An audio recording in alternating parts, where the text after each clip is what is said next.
Carr. Here. Hubbard. Messenger. Here. Benton. Here. Vescovo. 6 being present, we have quorum to start.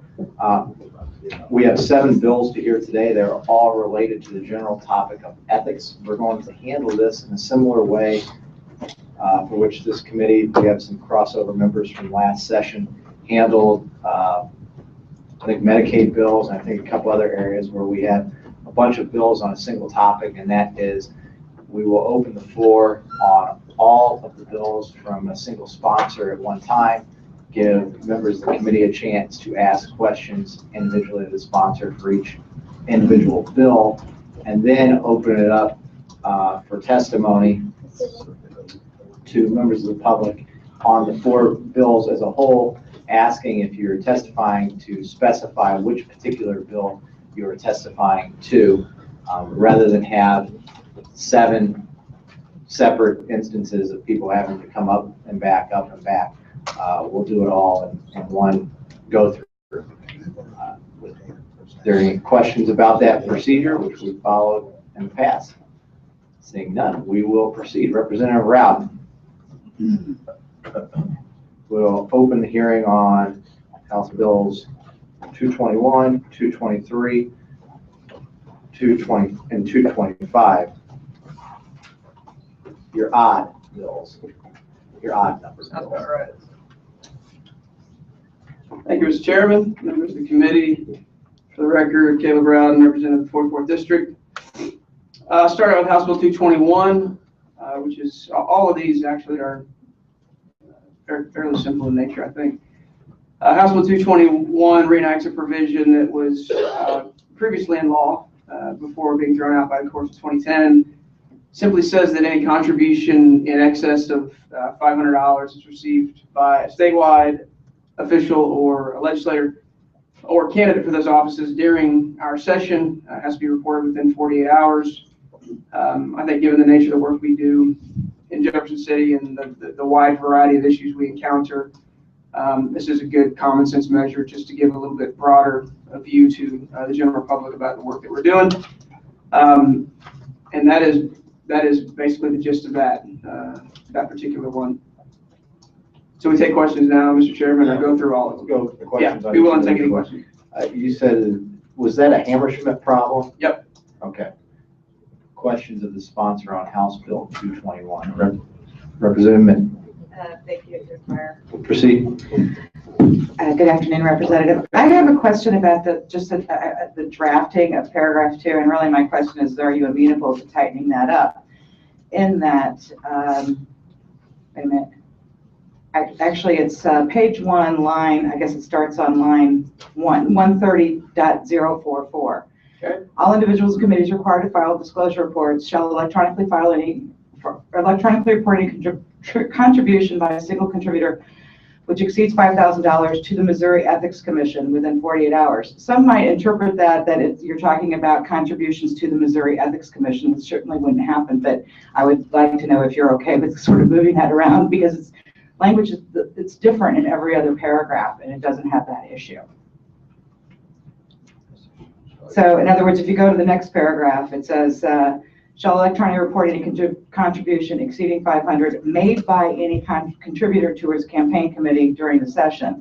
So what I would like to do is to do the same thing to the opening paragraph. Yeah, I'm certainly open to language. I didn't think you'd have a problem, but that was just the first I thing think I'm pretty sure they used the language that was actually in law, which doesn't necessarily mean it was. And they might have, right. Since it was thrown out, it was never, and it's a picky point, but Right. I still think that it needs to be clear that we're talking about contributions to committees and not to ethics, which I don't think would ever happen anyway. That's a whole nother problem. So. And this is 221. Yes, ma'am. Then I also, actually, no, I think that the only other question I had was on a different bill. So that's it. Thank you. Thank you. Further questions from the sponsor? Seeing none, let's open the hearing on House Bill 223.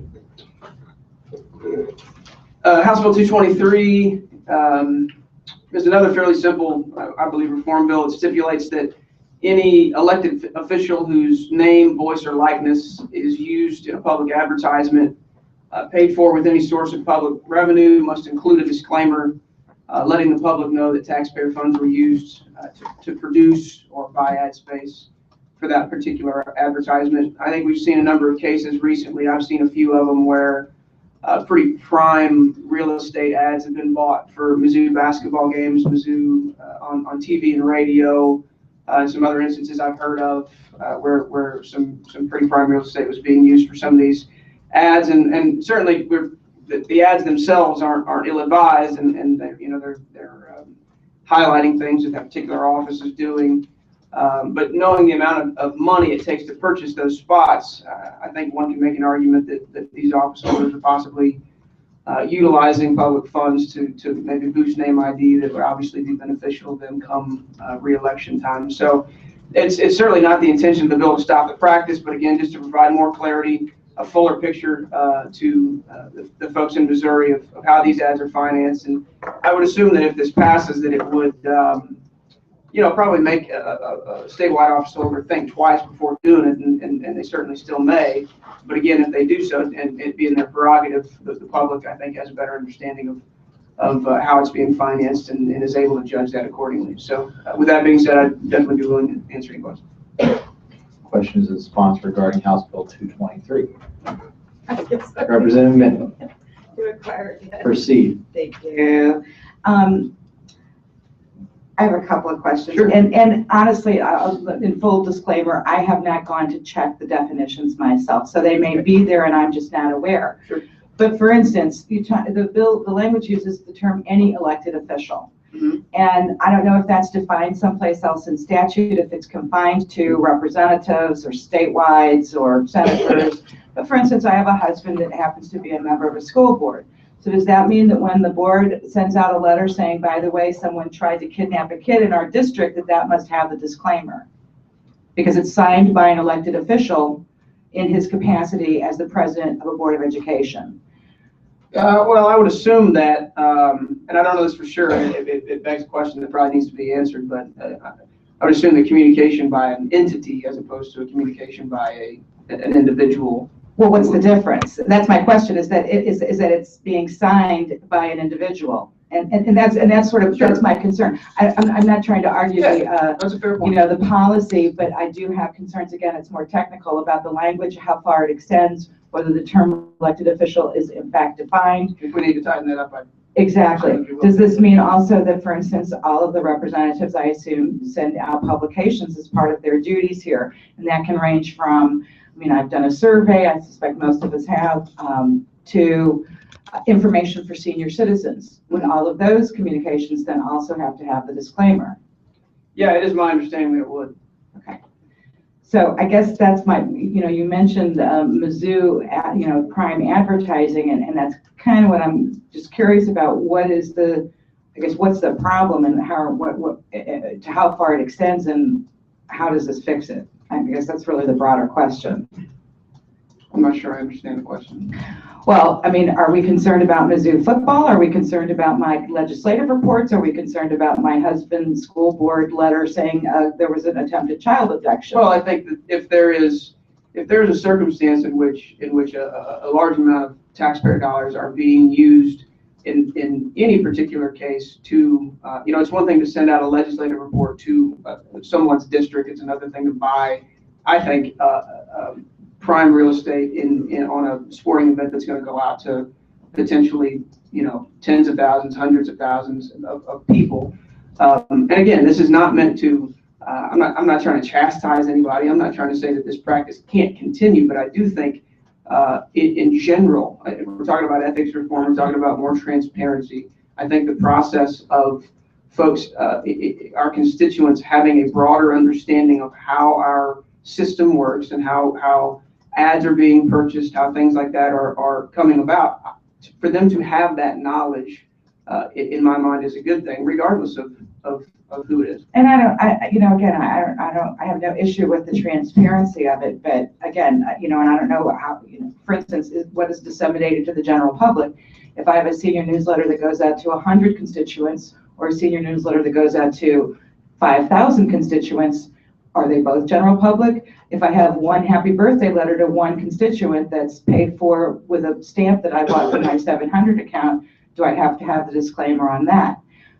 Those are my questions, and they are more technical in nature. But I don't know that there exists adequate definitions to follow the language of this. And I understand, and I believe, some of the, maybe not this particular bill, but I know that some of your bills were just following a bill that was passed in 2010 and then overridden by the Supreme Court. And then the other question I have is, again, what is the definition of public sources of revenue? I think that we can all surmise and have a good understanding, just a layperson's understanding of that, but I don't know if there's something more technical along those lines as well. Or the same thing for discretionary funds. So anyway, those are my concerns about the bill. And again, it's not with the ultimate goal, I don't believe, but just how far does it reach? Does the dog catcher that sends out printing to say here's what our leash law is and here's how you can control your dogs, do they have to have the disclaimer on everything when it's so clearly coming from, in my instance, it would be, St. Louis County or the municipality, and what are the penalties if you don't do it? So, thank you, sir. Thank you, Mr. Chair.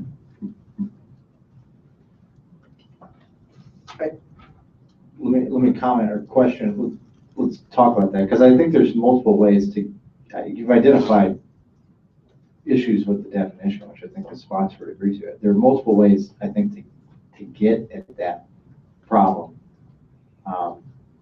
We could set a threshold amount for the, I think the way it's drafted now to the general public covers advertisements, but not letters with a specific name on the letter, because that is a communication to a specific person, not to the general public. And maybe there's a point at which there are enough individual form letters that go out that it becomes a general public communication. But there's certainly a point before that where it's not a general public communication. Any elected official, I think that's pretty obvious. It is any elected official, but what would be wrong with, I guess my question for you is, do you see an argument for tightening any elected official? I'm not sure. No, absolutely not. Yeah, I mean, I think as a lot of these bills are, these are all, starting points, and I don't believe, given your line of questioning, that you're, opposed to it in principle, but it's just more a matter of, how we get to the definition that actually gets to the outcome that we're trying to get to. And to the extent that, anybody has input to get to that point, I'm wide open. Thank you. Further questions? Representative Hurst. Proceed. I'm not familiar with the advertisement. In the advertisement, was it just the person dressed in everyday clothes, or did they have on something that distinguished them possibly as an elected official? No, it would be, obviously it would say, I am ABC and I am this, I occupy this office, and here's what I'm on your TV or I'm on your radio today telling you about whatever. So yeah, there's not really, and they're all a little bit different, but I'm not sure there would be any other than the label of this is who I am. I'm not sure there's any distinguishing. Yeah. And that question gets me to another question. Maybe we ought to consider broadening it beyond elected officials so that it includes the Missouri Lottery. Would you be open to that amendment? Nothing's off the table. Okay, thank you. Further questions on House Bill 223? Proceed. My only question is, as far as, I guess, I kind of understand what you're getting at as far as disseminated to the general public, like maybe a public service announcement on television or on the radio. Do you have any type of idea, rough ballpark, how much is being spent in each office or cumulatively or in aggregate by all the offices? No, I don't. Okay.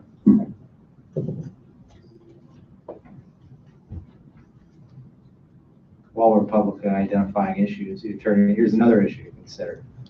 Attorney General could settle a case, and there could be so many Missourians who are eligible to receive funds from the settlement in that case, that it makes more sense to advertise the settlement in public than it does to contact them each individually. Maybe that ought to be something that's exempted out.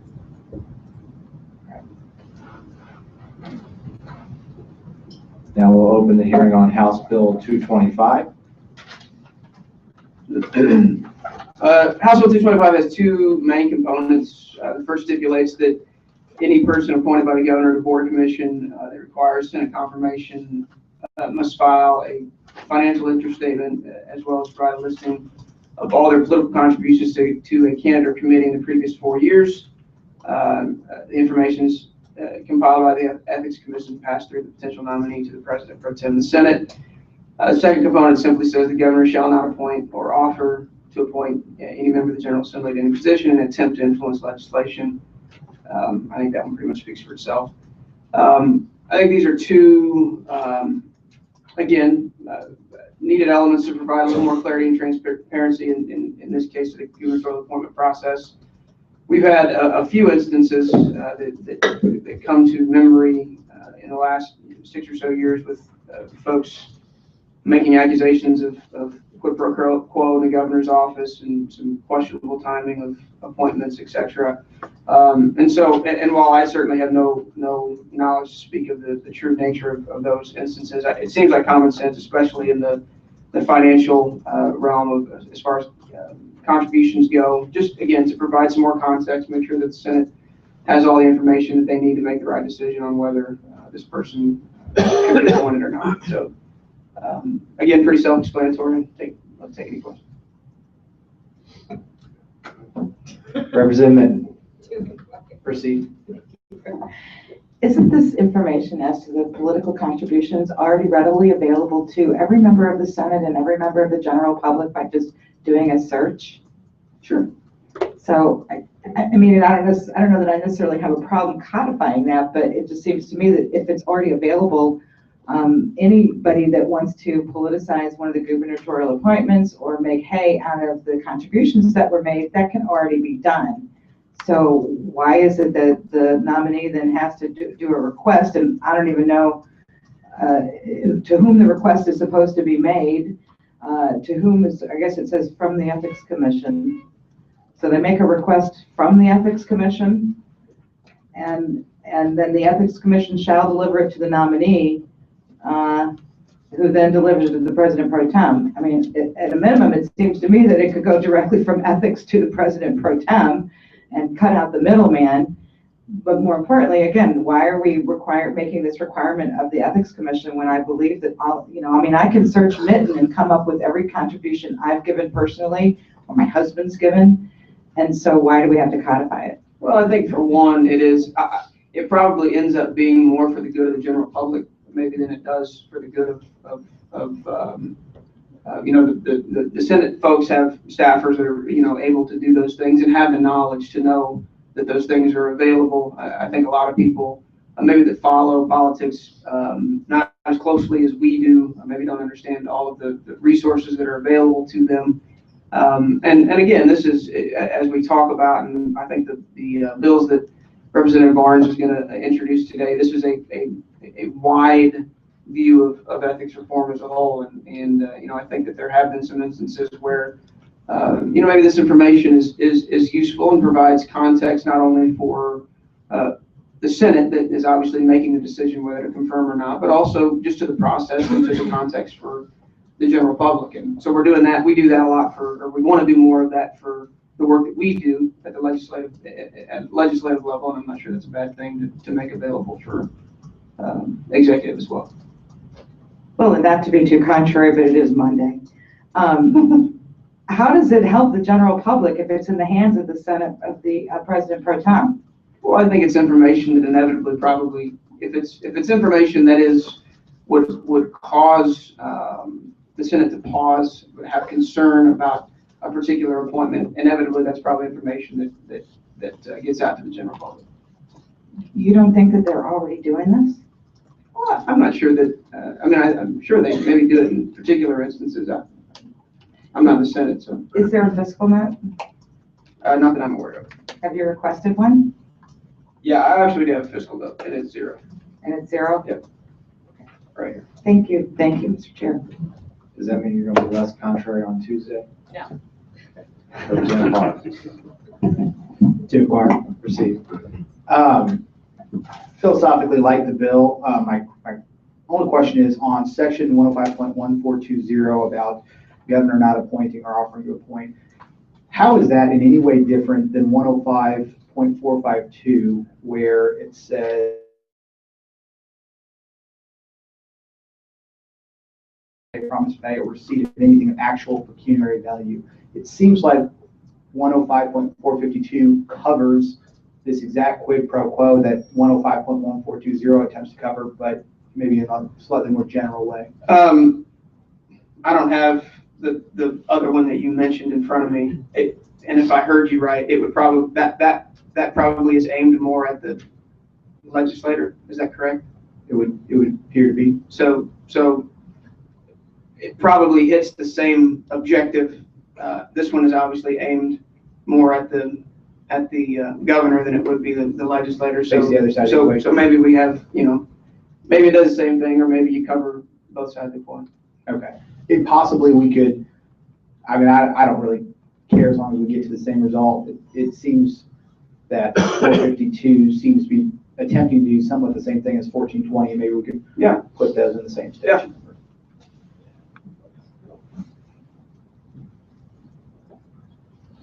Further questions of the sponsor? Representative Cornell. Proceed. All right, so can you walk me through your reasoning as far as this whole process, as opposed to doing just the nominee directly delivers a report to the President Pro Tem of the Senate of who he or she has given campaign contributions to in the last 4-year period? Because to me, it's almost like you're creating a liability for the Ethics Commission, in the sense that if I give a $99 campaign contribution to somebody, they're not required to individually list me on an ethics report. And so you're going to miss out on, I think, a decent amount of campaign contributions if I go to somebody's $25 reception. In which case, I would think that if you did something along the lines of directly from a nominee to the President Pro Tem of the Senate, you would catch a lot more political contributions than this process that you've set up. That particular language wasn't a part of the guidance that was given to us, or that we gave to legislative research in drafting this. So there is no real reason why that chain is the way that it is. And so, I agree, I'm sure we could probably cut out the middleman and that not be a bad thing. Thank you. Yeah, I agree. Further questions? Seeing none, I'm going to open the hearings on the 4 bills that I've sponsored. And Representative Hurst, you're in charge.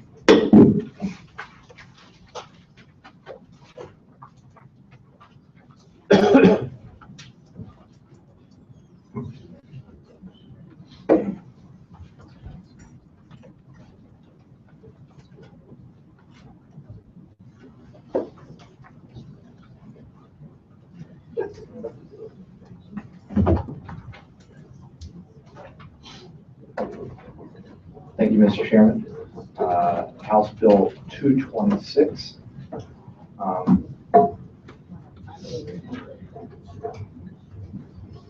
Well, I might as well say it's a simple bill. Would require that out-of-state expenditures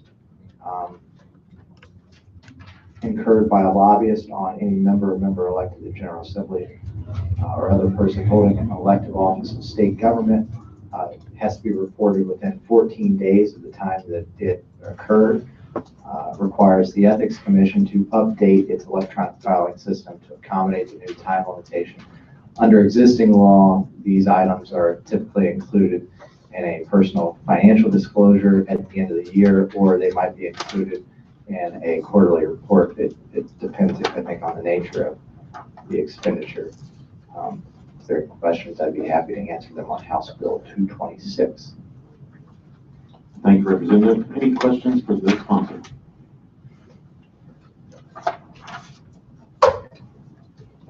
Tina?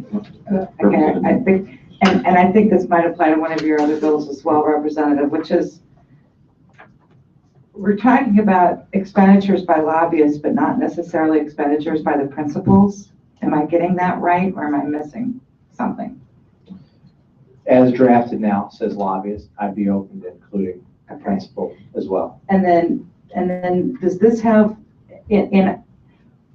I'll just be honest, so I have, my understanding is that there's a couple of ways to skin the cat of the fallout from Senate Bill 844. And that, Hold on, explain to me something. well, just that stuff, Talking in code. well, so Senate Bill 844 passes, it's actually in the statute, then the Supreme Court overturns it, or most of it, or the parts that we're dealing with, but then it still exists in statute. So when you're looking for bold and bracket, it can be somewhat confusing. So if you can bear with me on just trying to, and again, I've seen bills that have everything that was said in Bill 844 bracketed out and then basically put back in. So sometimes it's a little bit hard to follow since there's not a tried and true way of doing it. So to that extent, I do ask you to bear with me. Does this limit the amount of any of the expenditures, or it just requires the reporting? This bill requires reporting. Okay. There's a bill later that That's limits the limit. the amount. And this is only for the out-of-state expenditures within 14 days made by a lobbyist. That's correct. And again, is there any fiscal note? I can't imagine there would be any cost, but is there a fiscal note to extend the e-filing requirements by MEC? I'm not aware of a fiscal note at this time. Okay. I think if there is a fiscal note, it would likely be minimal. No, yeah, yeah, that seems to me the case as well. Okay, thank you, sir. Thank you, Mr. Chair. Further questions? Representative Cornell, proceed. So I'm just wondering how the reimbursement process would work. Is there anything, if the lobbyist were to pay for me for something outside the state and I were to reimburse them for that, is there any reimbursement process, or is it as soon as they spend the dollar, it has to be reported, or do they still have a kind of a 10-day window, or how do you envision that process? Well, if there's an expenditure that is paid back, you've got a 14 days. I don't know that it would qualify as an expenditure if it's paid back within those 14 days. And it might make sense in some circumstances if there's a trip being organized, if you're going to pay them back rather than to organize together. But I think if it's paid back within 14 days, Thank you. I don't know that it qualifies. Further questions? Seeing none, to get you up to speed, Representative Barnes, he'll be presenting House Bills 226, 228, 330, 331. We'll do it in numerical order, just like we said earlier. At that time, then we'll open it up to the public. So thank you for House Bill 226. Please proceed with House Bill 228. House Bill 228 is short and simple. It's a revolving door bill, sets the limit at 1 year. This is the same policy I understand as the United States House of Representatives. And if there are any questions, I'll be happy to answer. Any questions? To acquire. Representative Har.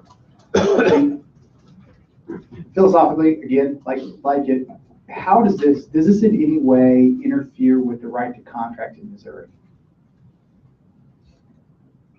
Well, no one is forcing anyone to be a state representative or a state senator. I don't know that. And I think we have all kinds of laws that limit the right to contract in Missouri. So sure, yeah, this does limit the right to contract for organizations that employ lobbyists. They can't employ a small class of citizens for 1 year, and it limits the right to contract in that regard. But I don't necessarily see every limitation on the right to contract as a problem. It feels like a non-compete agreement, which I know we're talking about two separate from the legislature to the lobbying corps. And I know non-competes generally been upheld with two limitations, the time limit, which I don't think is a huge problem, but the geographical scope. It seems like you're saying basically in the whole state of Missouri, you can't perform this certain duty. I assume legally there's not problems with that. I wouldn't see a problem with it. I mean, this is where the General Assembly meets. I mean, I don't think this violates. We'll let you lobby anywhere outside of geographic Jeff scope City. problem. The other, these are interesting questions. I haven't thought about the scope of a non-compete agreement, but non-compete agreements, They're generally within the same scope. I'm trying to think of the legal theory by which non-compete agreements are defeated. Don't they generally come from The a right concern to about trade contract. secrets and things like that, Well, they do. which would in some ways be similar. Well, maybe. I mean, it's not a great concern. Of mine. I think that's a great theoretical. It's more than a theoretical question. It's an interesting legal question. But I don't see a judge tossing this as being too restrictive in geographic scope. In addition, in those cases, it's the combination of geography plus duration that I think a judge looks at. And if you might have something that is completely, and this is not speaking to this bill, in another context, you might have a restriction that just on geography alone might seem completely unreasonable and unfair, but if it has a limited time duration, a court, I think, would uphold it. Sure. I don't think this even in, but I don't even think this violates it, has a geographical restriction problem. Just curious. Thank you. Further questions? Can I? Representative, Thank you. proceed. Representative Carr raises a really interesting point, actually. So I guess the way that I'm reading this is if I'm a state representative and I fulfill my term, I have to wait a year before I can be a registered lobbyist. And it's one thing to be a legislative lobbyist, and that would obviously be here, but aren't there forms of lobbying that would lobby, for instance, some of our counties or some of our cities? And this bill would preclude that as well. Yes, and I'm comfortable with that. So again, regardless of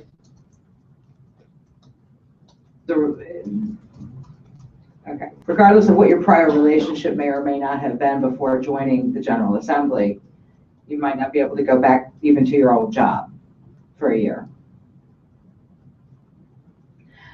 Well, we have a member actually that used to work for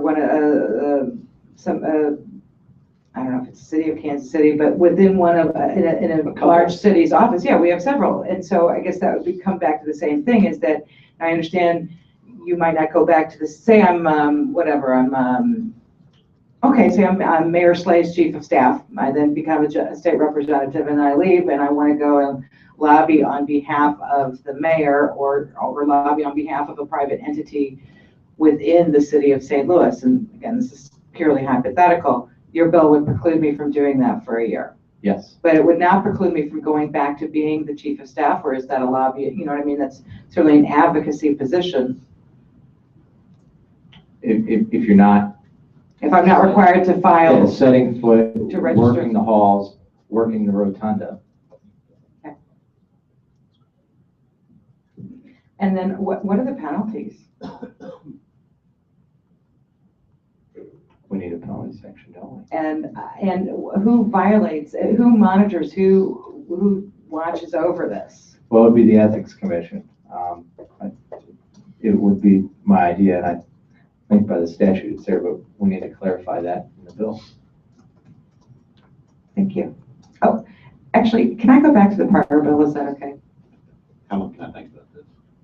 Proceed. Oh, and again, I kind of touched on this before. There's a lot of stuff that's bracketed out in, what is that, 226? Includes a lot of lobbyist reporting. And I don't know if that was 844 that then got overridden, you know what I mean, that the court threw out, or if it was what was the bill before 844. Again, I'm a little murky on how this drafting is going.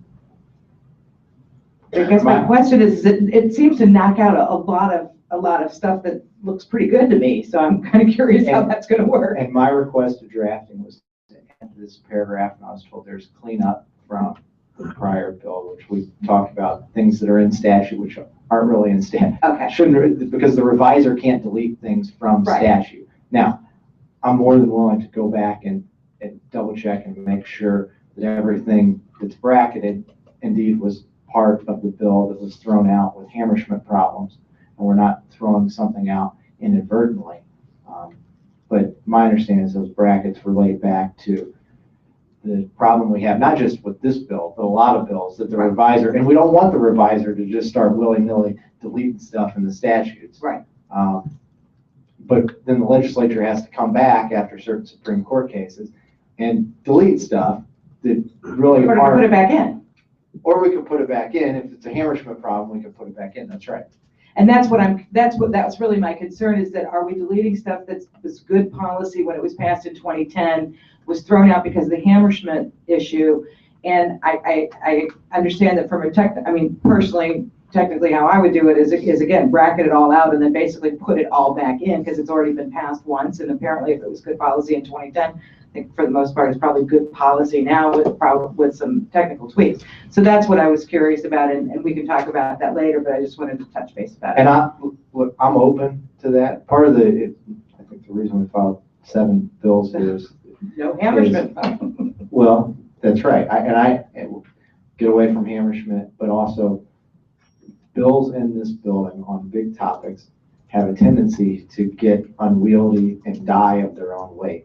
And the idea behind filing a bunch of individual provision bills is that even if the big idea at the end that tries to encompass everything dies of its own weight, hopefully we will have some of these steps actually move forward and become law. No, yeah, I agree, but again, my concern is that there might be some good bath water that's going out with the baby.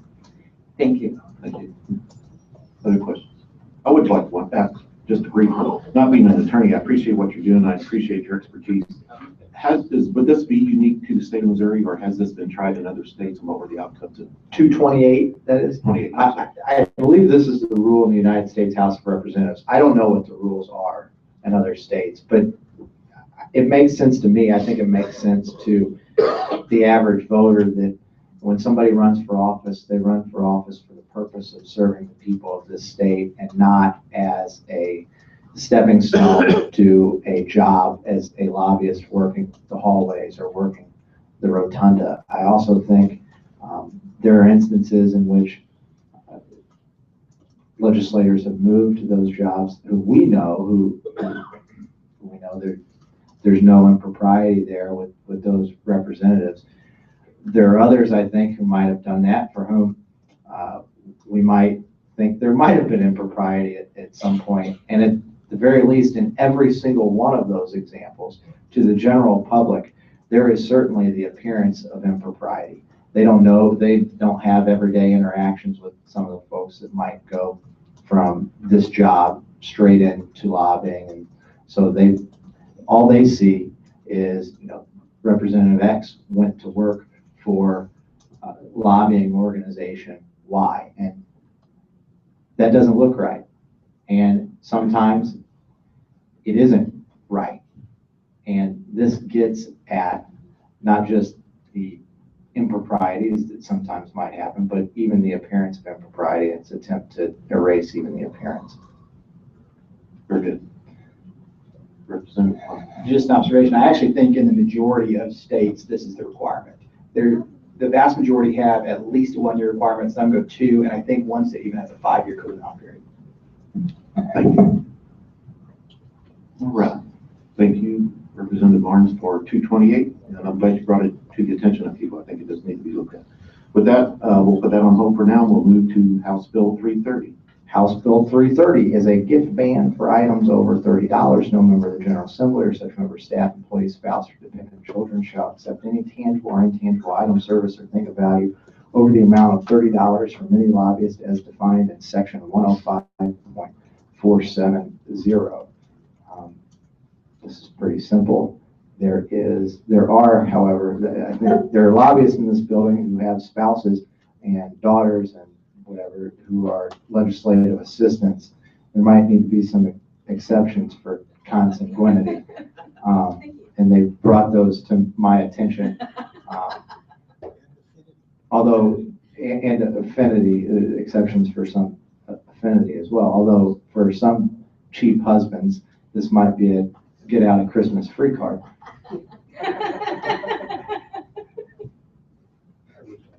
anything? Questions for the bill sponsor? Representative Mitt. Sorry. Well, you've already taken away my first question, which I was, I think, bound to ask, given that my assistant is in one of those situations. My other question, though, is it limits it just to what, $30 a pop, $30 a session, $30 a month, $30 a term? Is there some sort of time on that?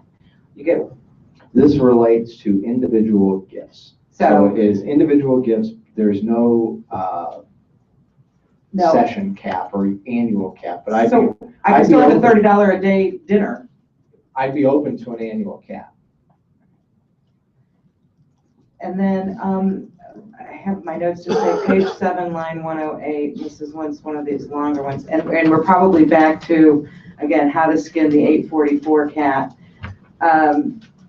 Page- Yes, that's and I think that falls into the same category of let's I'm figure it open out. to going back through and figuring out there's, Yeah, no, How- it's a problem no matter how you slice it. I and this is my directions were, I want a $30 gift ban.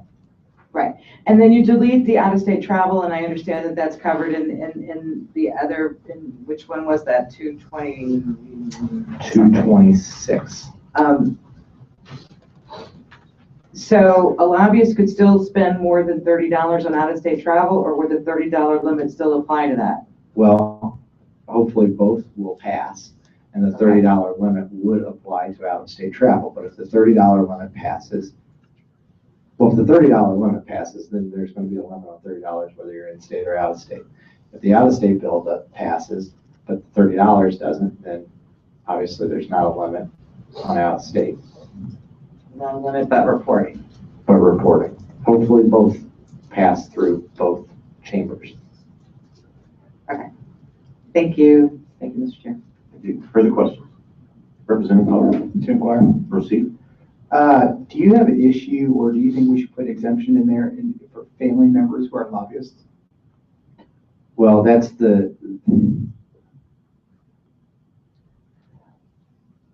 here, yes and no. I mean, we also need to look at,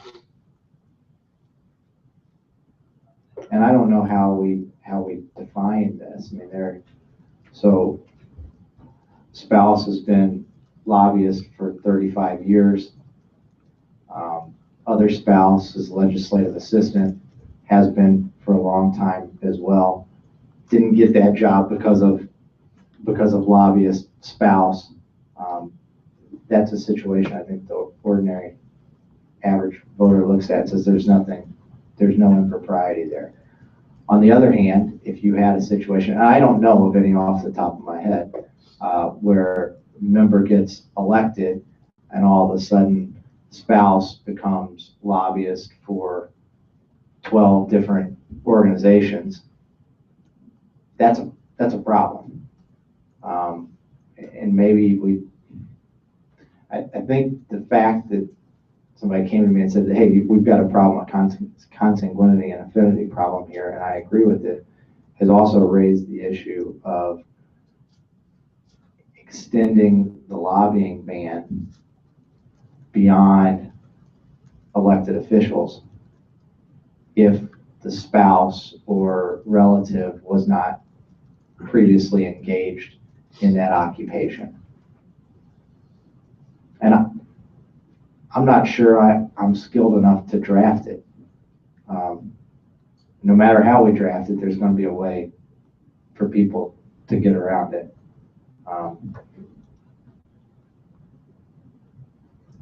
Thanks. If there's one thing we know about these laws, is that there are lawyers smart, no matter how well we craft it, there are lawyers out there smart enough to figure out a way around it, there are some proposals in front of the General Assembly this year that are the result of the legislature previously passing a bill that there were lawyers crafty enough to work their way around. Thank you. Can I- Representative Mitt. So right now, and I don't know the answer to this. I've been elected, obviously. So my spouse could tomorrow decide to go put out a shingle and say, I'm Nelson Minton lobbyist. There's nothing that precludes him from doing that at this point, is there? I don't think so. I don't think so either, and I had never thought of it. I hadn't thought of it until the consanguinity affinity Right. issue, and I don't know of any examples right now of that situation. Yeah, I mean, yeah. Well, we have members, obviously, that work in law firms that have also, lobbyist members, but that's, again, that's different. That's not related. And I guess, okay, I just wanted to ask if you were aware of anything that precludes that right now. And what you're suggesting, though, it sounds to me, although we were concerned about some drafting, is that you would be open to having there be such a preclusion. I would be open to it, but it has to be drafted right, and I think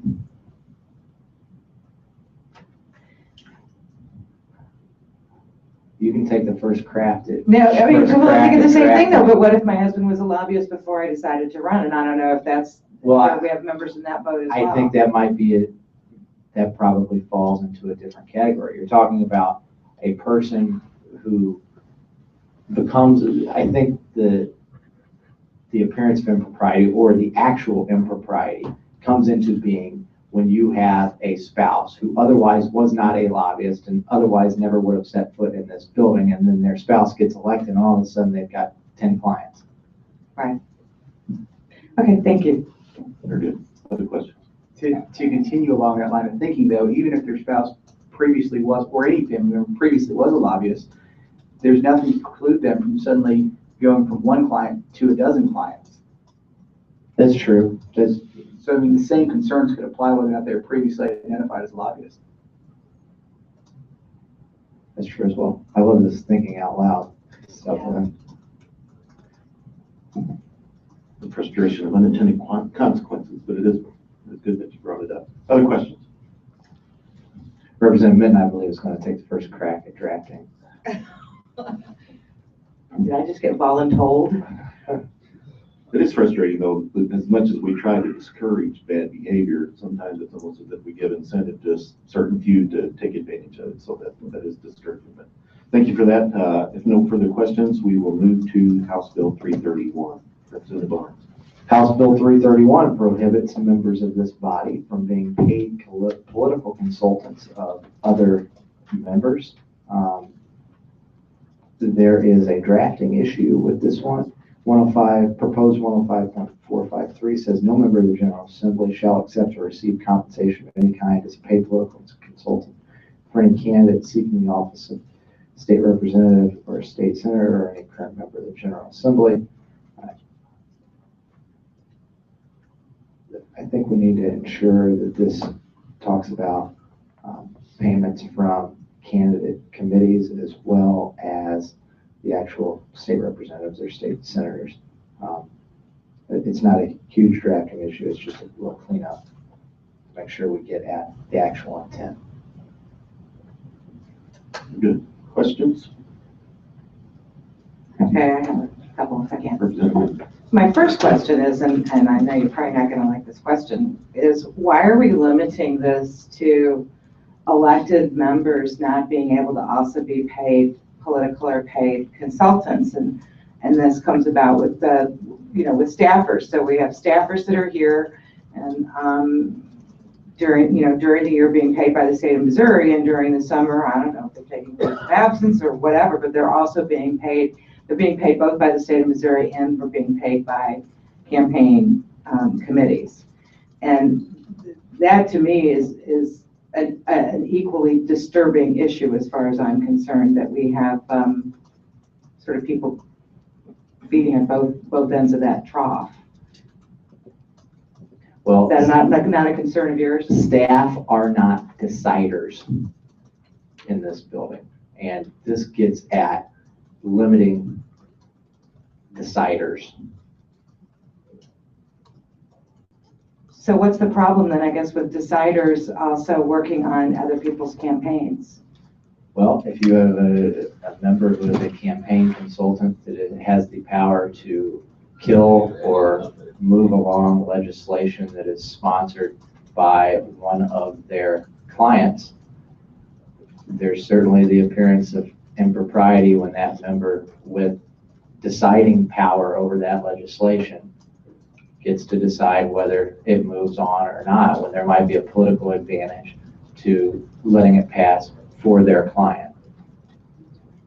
And that political advantage, because they would be a campaign consultant, also translates into a personal monetary advantage. And then I'm going to have to come back to some of the spousal issues as well. So we do, you know, granted my husband's only on a school board, but basically this would preclude me from assisting him for compensation. And for some reason, I actually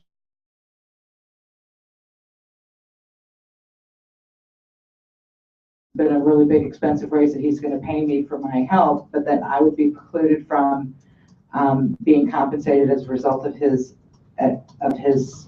working on his campaign. Well, I think a member who chose to get paid by a spouse for a local political campaign is walking a very fine line between legal and illegal activity. Okay, so yeah, I'm not, I mean, obviously I've never done it, but Yeah. I've always had a sense that there was already something, well, maybe it's just being untoward as opposed to actually illegal. You can't use, no candidate in the state can use campaign funds To pay a spouse. for personal use. And then the question would be whether that payment to the spouse was for actual services rendered, or is somehow a conversion to personal use. And thank you for clarifying. That's probably why it was that I thought that some of the stuff was already not kosher.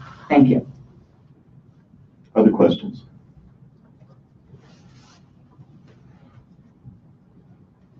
Seeing none. Thank you, Representative Barnes. And I will turn the chair back over to you.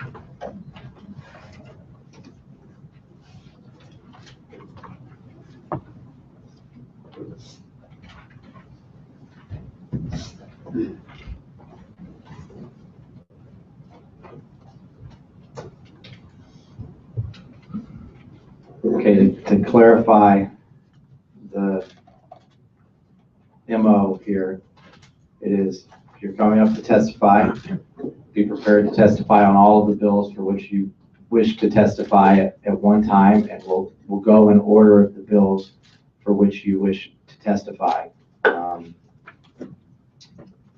Because of,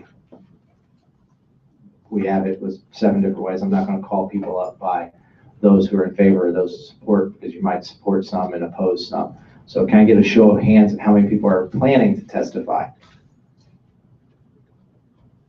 Seeing 3. You guys can find, who wants to? Gentlemen, you're closest. Yes, sir. And I'm the most boring. Mr. Chairman, members of the committee, and the chairman and I have discussed this issue. I probably introduced myself. Sam Licklider, testifying for Sam Licklider. Also, I suspect Kathy. We are one of the, we are the couple that was referenced earlier. I have been a lobbyist for a long time, and she has been in her job in various capacities for a long time. We have not been married that long, so it wasn't a situation where we jumped in, whatever. This also affects, you've got situations in the General Assembly where you have a parent and a child who, one is a representative, one is registered as a lobbyist. You have children of lobbyists who work in various capacities within the General Assembly. You may even have first cousins. At one point, I think you had a pair of brothers. All of those things get to be somewhat awkward. And I think you have a public policy question of how deeply do you delve into people's personal, intimate lives. I think a reasonable thing is to exempt and go out, and I will have to admit, I did not do real good on the degrees. So third or fourth degree consanguinity or affinity. Consanguinity means by blood, affinity means by marriage. That at least I do remember. As to the question of, well, that, I'm going to limit myself to that. And I am testifying for informational purposes only. Secretly, would you prefer us to pass it as is? Pardon me? Well, your wife happens to be in the hearing, so I said secretly, would you prefer us to pass the bill as is? No, I would not. Because That's a very good, that's a very good answer. No. I mean, it creates a silly situation. I remember back a number of years ago when there was a limitation on you had to report, as a lobbyist, you had to report dinners of over $25. Curiously enough, there wasn't a dinner in town, now this has been a long time ago, that was more than $24.37. It's silly. Make the laws, make them simple and easy to abide by. Don't get creative. Further questions for this witness? I'll come to think of it, since it works both well, anyway. Seeing none, thank you for your Thank testimony you. here today. And here's my paperwork. Mr. Reed. Chairman, members of the committee, Mike Reed, representing the Missouri Society of Governmental Consultants, here for informational purposes only, just to bring to your attention what Sam has said about families and reporting on families. Also the question, and lobbyists don't care. It's not for us to make the policy decisions. It's for you to make the policy decisions on where they should be and how much they should be. We just want to report. But the real question is that $30 per day? Is that $30 per year? Is that $30 per client? Is that $30 per lobbyist? Is that $30 per principal? We just want to make sure that that's clear. Also, on the reporting side, that I bring to your attention the statement on page 8 of the bill, section 13. No, Identify the bill. I'm sorry. It's 330, House Bill 330. No lobbyist shall make any contribution to or expenditure for any committee formed by a candidate for state representative, state senator, general assembly member, or food, entertainment, lodging, etc. Which appears to say that lobbyists cannot provide an in-kind contribution to a committee, but it doesn't preclude the principal from doing that, nor does it preclude the lobbyist's continuing committee from doing that. I just bring that to your attention. We're more than happy to do what we can, and we're more than happy to work with you in any way, shape, or form.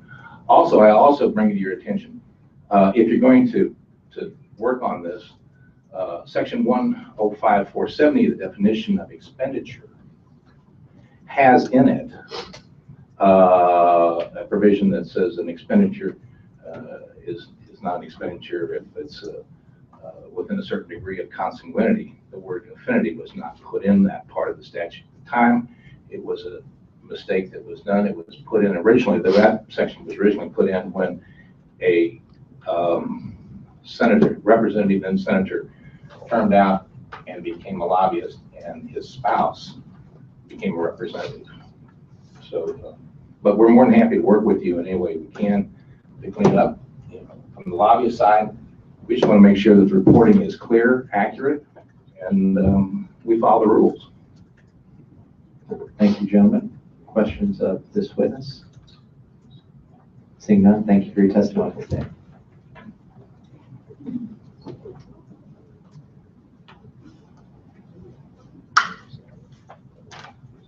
And I'm going to get in trouble with the clerk's office if I don't mention this.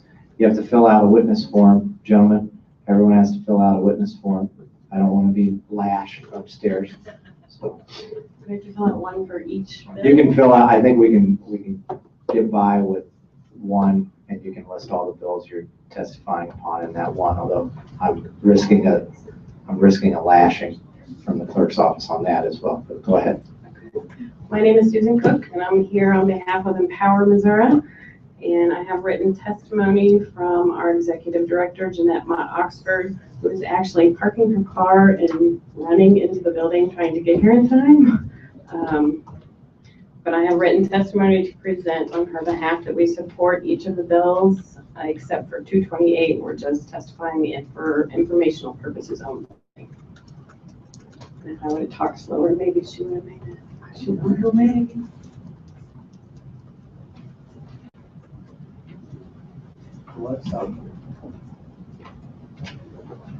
Let's take a short break. For Ms. Oxford to make her way, because I spoke with her on Thursday. We are going much faster than I thought we would. So let's give her the opportunity to be here if she's the one prepared to testify.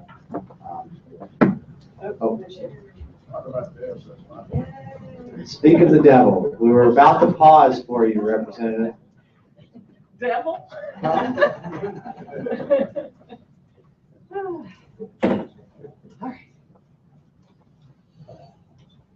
Speak of the saint. Have you ever had a doctor tell you you'd be out by 10 a.m.? Well, thank you all. We are very glad to see the legislature take up this topic. It's one that we've cared about for some time. We are in support of all the bills that were presented, although we think that there are some places where it will be hard to write the language to accomplish what you hope to do, perhaps. For example, I think a $30 cap on giving is a good idea, but someone might decide to make $330 gifts in a year. As you know, happened in the past when we had caps on campaign finance, some folks started 100 committees in order to write 100 $325 checks to House members and $650 checks to Senate members. So there are ways that people who are determined to do so can attempt to have undue influence due to wealth in the process, I think. So we have to think about those kinds of things. Likewise, I did go right into a job in which I registered as a lobbyist immediately upon leaving the legislature. But the group that I work for has no PAC, writes no checks to legislators, gives no gifts to legislators. If you come to one of our events where there's food, you can eat with us, and so can anybody else that walks through the door. We also let you know we're going to report the cost of the food if you come in. So, you know, the reason I register as a lobbyist to be utterly squeaky clean. So I was a child advocate on issues of poverty and hunger before I came into the legislature. I ran for office to try to talk about these issues. I've gone back into that field. I'm not sure that you want to keep people that really care about the well-being of our state from working in advocacy necessarily. I would have been willing to sit out a year if we find that's the best way to do something like this. But since I'm not trying to influence the process through money, gifts, or squeezing people in mean ways, I'm not sure if there isn't some kind of a distinction there, maybe. I don't know. Did you have a question about that? I understand, and you're getting at what we talked about. With there are some folks who we know move on to lobbying, and if you know them, if you've spent time with them around here, even if it's not for a not-for-profit, you know that there was an impropriety. There are other folks who might do it, who on a bipartisan basis, we might agree that there could be some impropriety there. Mm-hmm. But if we try to make the distinction that you're talking about, how do we make it without running and creating the loophole to get around it? So for example, there are fake grassroots organizations that are abundant in this building. Sure. On all across the ideological spectrum. Mm-hmm. If we defined in here that, well, you could be a lobbyist if you don't work for any organization that cuts checks or has a PAC, I think all that happens is the company you go to work for creates a fake grassroots organization, or the big donor you want to work for creates a fake grassroots organization, funds it with a certain amount of money, creates a nominal board of directors, and there's no PAC. I mean, they fit in that definition. Yeah, I share your concern about that. And it's not even about ideology.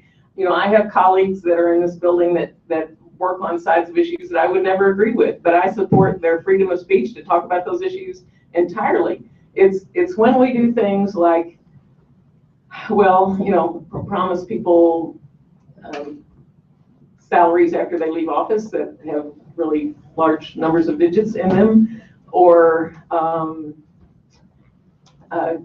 persuade people to vote a certain way through some type of a plum that's offered. I'm not sure if you can't sort of stop a lot of it with the other rules, if they're written well.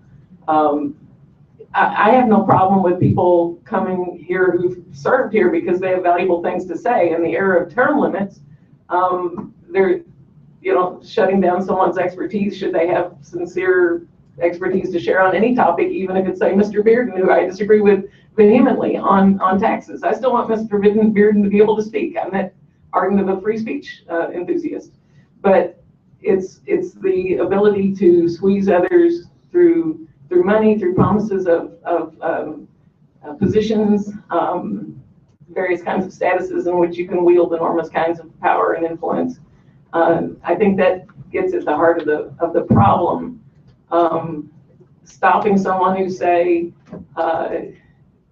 you know, like when Jeannie Kirkton turns out, for example, this is a woman who's worked in, you know, nursing for a long, long time and really cares about children and cares about our environment. If she should want to have a voice in this building on those topics that are really good for our state, we would not want to preclude her from being here. If the best thing is for all of us to set out for a year in order to make that work better, I think maybe that's a rule that we would have to learn to live with. But I feel like a lot of the problem is the other trappings of lobbying, as opposed to the fact that you've ever served with folks here. Admittedly, people who haven't served here have close relationships with people in the building and have influence with you through those relationships. So just the fact that we've all stood and raised our hands together to say an oath doesn't necessarily make me more influential in your life than your pastor, through, you know, your children's teacher, your dentist. I mean, other people that you know who have your ear because of the status that they have in your life, where they have become a trusted voice. It's hard, isn't it? It's really hard to make rules to accomplish what we want to, because folks always seem to figure out somewhere between the comma and the semicolon to do something to mess it up. Further questions? First, proceed. Mr. Chair, thank you for being here, and I appreciate your passion and what you do. Can you remind me what years you served here? I was here from 2005 to 2012. Okay, so I appreciate your years of service. What I would like to ask, though, in this process, and like you just said, you know, there's oftentimes like the video where the cat chasing the red dot laser on the wall, and then when they turn the light off, all of a sudden we think, what did we accomplish? Nothing. Mm-hmm. Do you feel that we're headed in the right direction? Because I know that the chairman has spent a lot of time on these bills, Mm-hmm. and I appreciate the time and effort that he's done. And so, and as a committee of government accountability, that's how we need to instill that trust back into our communities, so that they Mm-hmm. don't suspect us. Has it improved, or has it been happening just like you said? Or are we putting bills in place so people are just satisfied with them? Well, I do think that the particular proposals, the package of things that we've seen today, are headed in the right direction. I think that a lot of the lobbying community would be relieved if we did put caps on how much they can spend, and even if we went back to campaign finance limits, because it's hard to unilaterally disarm, even if you don't want to do it. You know, like take when I ran for Senate, I believe in campaign caps, so I could have said I will take no check of over $600, what the people passed in 1994, or $650, what it had gotten up to before we threw those out. But if my campaign opponents are taking checks for $10,000, $20,000, whatever, it's pretty hard to put your principles in place in a situation like that, where you have basically decided to tie one hand behind your own back in a goal that you're trying to achieve for good aims. So I think that this package of reforms is a good start, and that adding campaign finance limits to the package would make it considerably stronger, because money is a megaphone, making the voices of some much louder than others.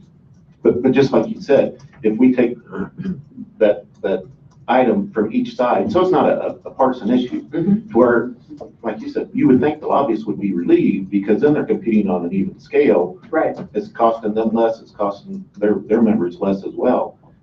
I mean, I guess I'm wondering why there's not more groups in here maybe saying we agree with this. Well, I kind of assumed that one thing that might happen today is that a lot of people would see you privately about it, as opposed to in a public hearing. That's true. So I think you'll be hearing from some people maybe. But this is something that we sincerely believe with and want to go on public record about. I also think that in the cases where, you know, people do things like start 100 PACs in order to give a small check, but multiply it by 100 or 1,000 or however many folks with really deep pockets want to do, that by having, well, for one thing, by some legislators refusing to play by those games, and by the media scrutinizing it, I think there could become so much stigma attached to it that folks would eventually have to turn it down because it would hurt you in your election efforts. And that's another way to create a more clean money system where folks will refuse to play in those kind of circumstances. I think we already know that some names are somewhat of a liability in some races, especially if you are in the limited number of swing districts. I guess another thing that would be very helpful is nonpartisan drawing of districts. So we have more swing districts in our state. That would be very healthy for politics. Thank you. Thank you, Mr. Chair. Further questions? Seeing none, thank you for your testimony here today. We had 3 hands at the beginning, just making sure there are no other hands, nobody else who changed their mind, decided they had to run to that microphone. Seeing none, that will conclude our hearing on the 7 bills previously mentioned. Before we conclude, for members of the committee, this might be a really interesting committee. As I think it's been interesting in the past. Representative Minton might or might not agree. Your questions, with Representative Messenger. And I think we've got one more I'm in the process of putting together a request document that's going to go to DSS, and maybe we can walk through some programs of the Department of Social Services. I'm going to do the same thing for the Department of Economic Development. Had discussions with Representative Kirkman, who's the chair of Government Efficiency, with discussions to have joint hearings where we have those, basically an oversight hearing in which there's not a bill in front of this committee. Hopefully I'll get that letter out this week, and as we move forward in session, we'll be looking into those areas as well. With that, we will end the meeting.